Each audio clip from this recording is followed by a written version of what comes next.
Investment in securities market are subjected to market risk. Read all related documents carefully before investing. The securities quoted are for illustration only and are not recommendatory. Registration granted by SEBI. Membership of a SEBI recognized supervisory body, if any, and certification from NISM is no way guarantee performance of the intermediary or provide any assurance of returns to investors. Hello friends, ये कल का ही मेरा analysis है और कल मैंने क्या कहा था थोड़ा सा ध्यान से देखना।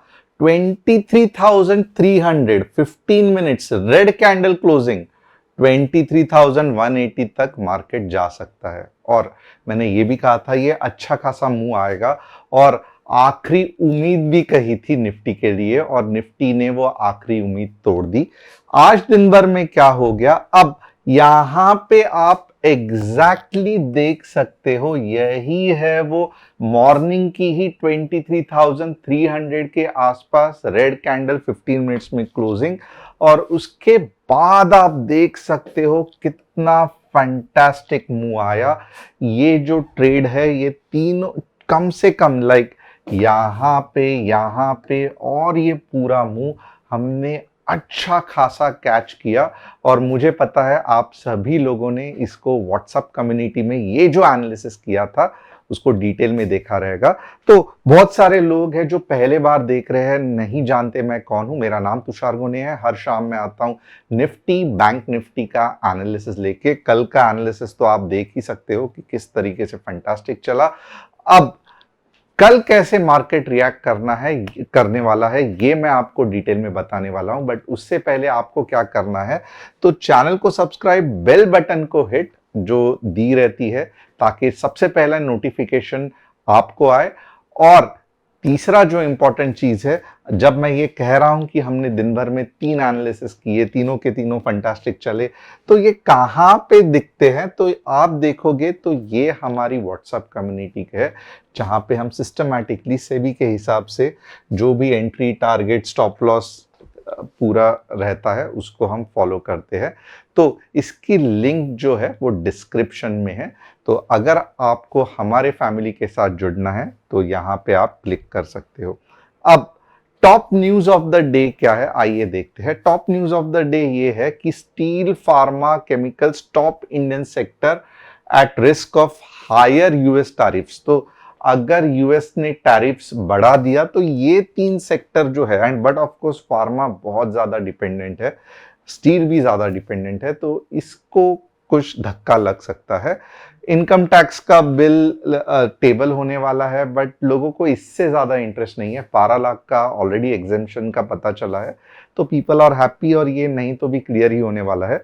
कोल India subsidiaries BCCL and CMPI set for an IPO in FY26 pending market conditions. सबसे ज्यादा फायदा कोल इंडिया को होने वाला है, तो देखते हैं कोल इंडिया का स्टॉक आने वाले दिनों में कैसे मूव होता है।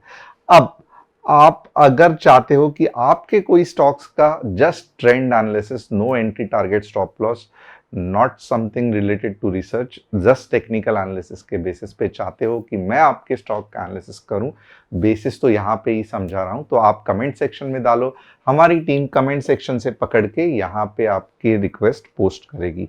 हमारा एक ही कस्टमर सपोर्ट नंबर है 9152615121। हम कोई भी crypto currency, portfolio handling, profit sharing, forex ये सब कुछ नहीं करते, हम सिर्फ आपको स्टॉक मार्केट सिखाते हैं। अब देखते हैं कि कल के लिए कैसे मार्केट रिएक्ट कर सकता है। तो थोड़ा बहुत एक है ना कि ऑलरेडी मार्केट ने हमारा दिल बहुत अच्छी तरीके से तोड़ दिया है। जिस तरीके से मार्केट नीचे गिरा है तो लगता है कि अब रिकवर होने के चांसेस ऑलमोस्ट ना के बराबर है, क्योंकि ये एक स्ट्रॉन्ग सपोर्ट के तरह था जो मार्केट ने पूरा का पूरा नस्ते नाबूद, कहते हैं कि कुछ निशाना रखा ही नहीं ये सपोर्ट का। अब हम देखेंगे कि मार्केट कहां पे जा सकता है।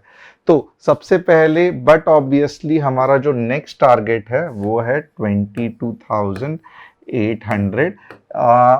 क्या इससे भी मार्केट नीचे जा सकता है? डेफिनेटली इससे भी मार्केट नीचे जा सकता है, बट क्योंकि हम थोड़ा सा अभी एक्सपायरी भी आ रही है तो एक्सपायरी के पहले हम कुछ बड़े टारगेट्स नहीं बताएंगे। तो 22,800 एक सिंपल और अच्छा सा हमारे लिए टारगेट आने वाले 2 दिनों में दिख रहा है।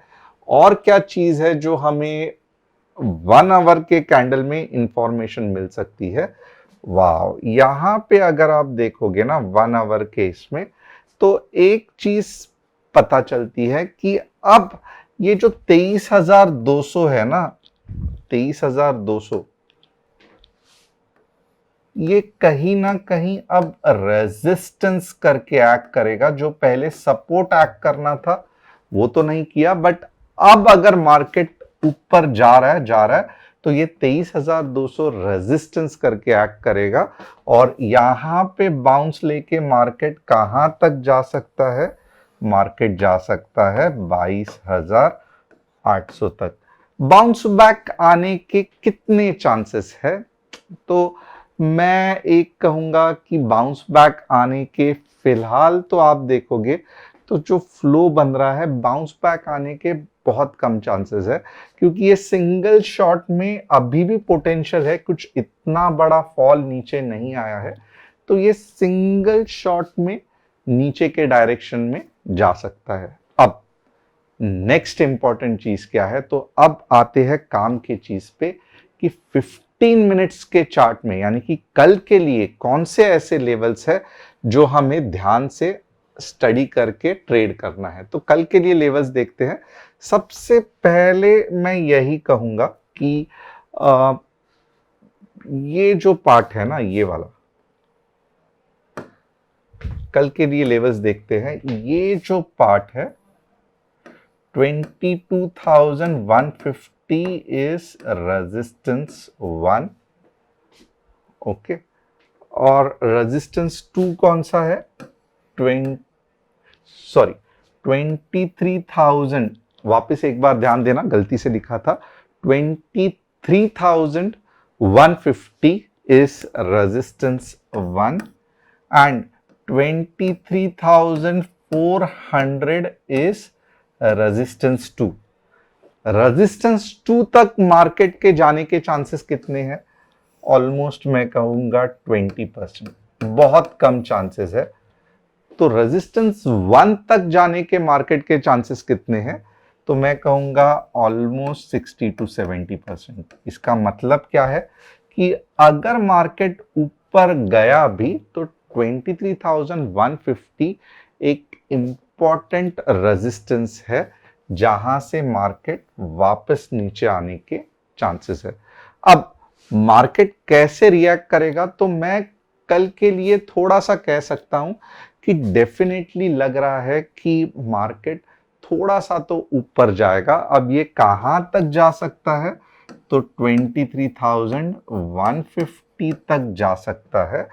उसके बाद जो हमारा मार्केट का ये है ना 22,800 का टारगेट, ये आने के चांसेस बहुत ज्यादा है। तो कल हम मार्केट को कैसे ट्रेड करेंगे? अब आप सभी को ये क्वेरी है, राइट? तो बहुत सिंपल है। अगर 23,000 के नीचे 15 मिनट्स रेड कैंडल क्लोजिंग होती है कुछ इस तरीके से, तो बिना सोचे समझे आप 22,800 तक ट्रेड कर सकते हो। बट अगर मॉर्निंग में ही मार्केट यही जोन में ग्रीन कैंडल बना रहा है तो आपको रुके रहना है। एटलीस्ट मार्केट 23,150 तक जा सकता है और फिर आपको शॉर्ट नहीं लेना है। शॉर्ट नहीं लेना है। आप शॉर्ट कब लोगे, यानी कि पुट कब खरीदोगे? जब यहां पे कुछ इस तरीके से पावरफुल कैंडल बनेगी तब भी आप पुट खरीदोगे, जो आपको 22,800 तक लेके जा सकती है। नहीं समझ में आ रहा है, अभी भी कंफ्यूज्ड हो, डिस्क्रिप्शन में जो व्हाट्सएप कम्युनिटी की लिंक है उसे क्लिक करके आप हमारे फैमिली का हिस्सा बन सकते हो। अब आइए देखते हैं थोड़ा बहुत बैंक निफ्टी किस तरीके से रिएक्ट कर सकती है, क्योंकि बैंक निफ्टी भी बहुत ज्यादा इंपॉर्टेंट है। और आप देखोगे सुबह को आज बिल्कुल भी प्रीमियम्स रिएक्ट नहीं कर रहे थे। बैंक निफ्टी का अगर किसी ने मुझे ये इसमें एनालिसिस करने को बोला तो मैं कहूंगा 49,600 रेजिस्टेंस 1 है तो 49,600 तक जा सकता है ऊपर, जैसे निफ्टी जा सकती है, और नीचे के डायरेक्शन में 48,950 का टारगेट हो सकता है। तो बैंक निफ्टी में अगर आप देखोगे तो अच्छा खासा ऊपर से नीचे के डायरेक्शन में मूव आने के चांसेस है। वापस अगर आपके पास सच में बड़ा कैपिटल है, आप मंथली एक्सपायरी बैंक निफ्टी के फेस कर सकते हो, तो बैंक निफ्टी भी बहुत बढ़िया है। नहीं इतना बड़ा कैपिटल है तो आप निफ्टी पे ध्यान दे सकते हो। अब दोनों स्टॉक्स को, दोनों निफ्टी बैंक निफ्टी को हमने एनालिसिस किया। एक बार देखेंगे कि एसबीआई किस तरीके से काम कर रहा है, क्योंकि आपने रिक्वेस्ट किया था। तो एसबीआई का बहुत सिंपल है कि कंसोलिडेशन फेज चल रहा है, राउंडिंग टॉप हो गया है, तो समवेयर अबाउट कुछ ऐसे होने के चांसेस है। तो कुछ नहीं कर सकते, टाइम लगेगा, जैसे बाकी के स्टॉक्स को टाइम लगेगा वैसे ही एसबीआई को टाइम लगेगा। सब जगह पे राउंडिंग बॉटम की तरह राउंडिंग टॉप दिख रहा है, तो इसका मतलब क्या है कि 140 फिर ऐसे ऐसे और फिर ऊपर जा सकता है। प्योरली टेक्निकल पैटर्न है, कुछ बाकी का एनालिसिस नहीं है। बैंक ऑफ इंडिया अगेन ये देखोगे तो इन हेड एंड शोल्डर की तरह दिख रहा है कुछ, but of course weak head and shoulder है। नेक लाइन जिस तरीके से फॉर्म हो रही थी यहां से ही ब्रेकआउट लेना चाहिए था, बट एटलीस्ट यहां से यहां तक जाने के चांसेस है।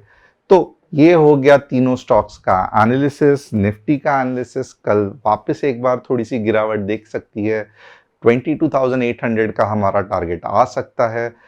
एक्सपायरी फंटास्टिक हो सकती है।